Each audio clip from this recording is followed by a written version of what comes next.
Hello everyone, welcome back to my channel. Hope you all are doing well. Today we will discuss RERA, that is Real Estate Regulation and Development Act 2016.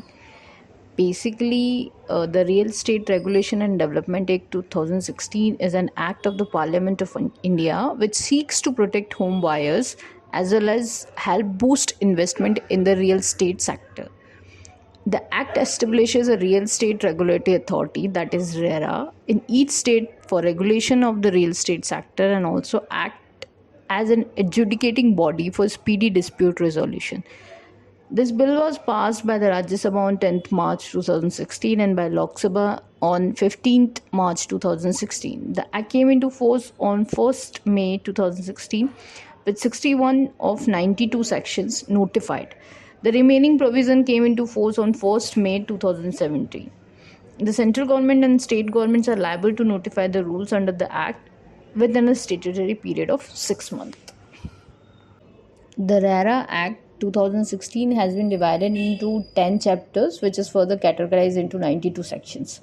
The Act starts with the preamble, then provides title, extent and commencement, registration of real estate projects and real estate agents, functions and duties of promoters, rights and duties of allottees, and Real Estate Regulatory Authority, Central Advisory Council, Real Estate Appellate Tribunal, various offence penalties and adjudication about finances, accounts, audits and reports, and other miscellaneous provisions.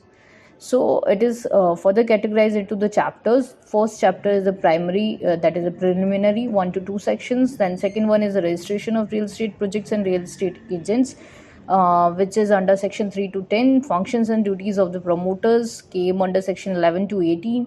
Rights and duties of the allottees came under section 19. The real estate regulatory authority came under and covered under section 20 to 40. Central advisory council covered under section 41 and 42. The real estate appellate tribunal 43 to 58. Offence penalties and adjudication came under section 59 to 72. Finance, accounts and audit reports came under section 73 to 78, and other miscellaneous came under section 79 to 92. RERA is basically a reformation of the real estate sector in India.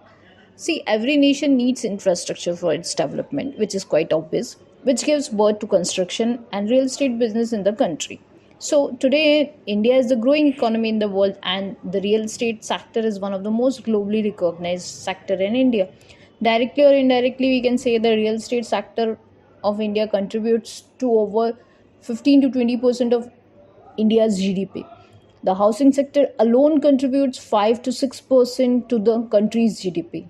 The real estate market is expected to touch 200 billion US dollar by 2025. So, Government of India enacted the Real Estate Regulation and Development Act. RERA provides the advantage of preventing builders from charging home buyers for both build-up area and super build-up areas. Buyers are simply required to pay for the carpet area of the home they purchase, which means the area between the walls.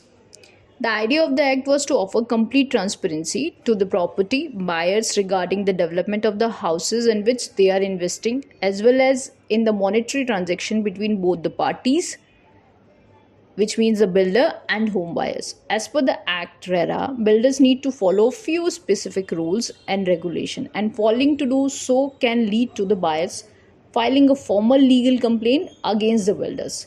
The Act must be duly followed in all India states and applies to residential and commercial properties. The key benefits of RERA are basically right to transparency, standardized access building area, builders accountable for defects, delay in the property development is restricted. Builders can't use your money for other projects. So the major benefits which cover under RERA is like mandatory registration of promoters and real estate agents, that gives a major effect, which means mandatory registration by promoters of the real estate projects developed by them with RERA authority, revocation of registration in the event it is found that promoters has engaged in unfair practices or irregularities like falsely representing the services of a particular standard or a grade, make false or mislead representation, revocation of registration and or suspension from carrying out their activities in event of misrepresenting or fraud. I don't feel registration. So, and the second one is the compulsory deposit of 70%, which means promoters now are required to compulsory deposit 70% of the amount realized for the real estate projects from all the allottees and a separate account in a scheduled bank within a period of 15 days to cover cost of construction to be used for that purpose, which means here the builders are not allowed to use your money and invest that money in some other project.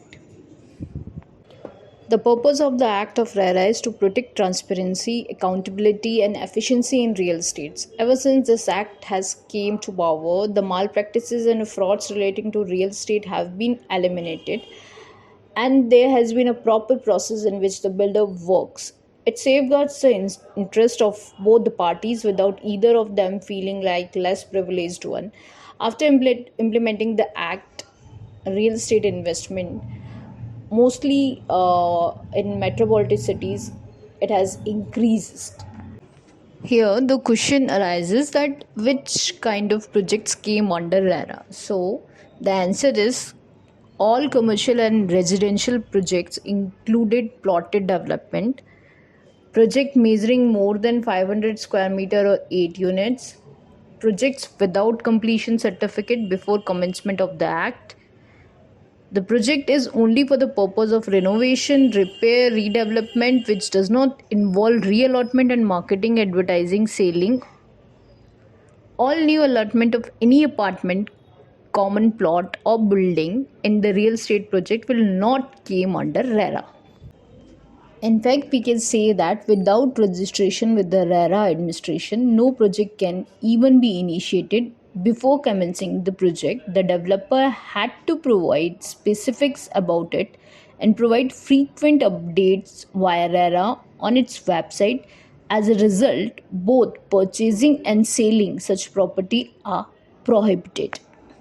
Here again, one question arises that how to register projects under RERA and what information does the builder need to provide under RERA. So the answer is authenticated copy of all approvals, commencement certificates, sanction plan, layout plan, specification plan of development work, proposed facilities, perform allotment letter, agreement for sale and convenience deed to be given when applying for project registration with RERA, and the information which the builder need to provide under RERA is numbers, type of and carpet area of apartment, consent form affected allottees for any major addition or alteration, quarterly updating of every act over the website with details such as unsold inventory and pending approvals, project completion time frame, no false statement or commitment in advertisement, no arbitrary cancellation of units by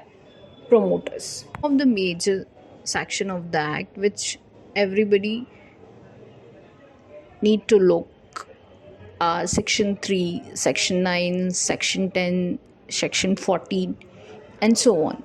So what these sections are say, like what section 3 of RERA said.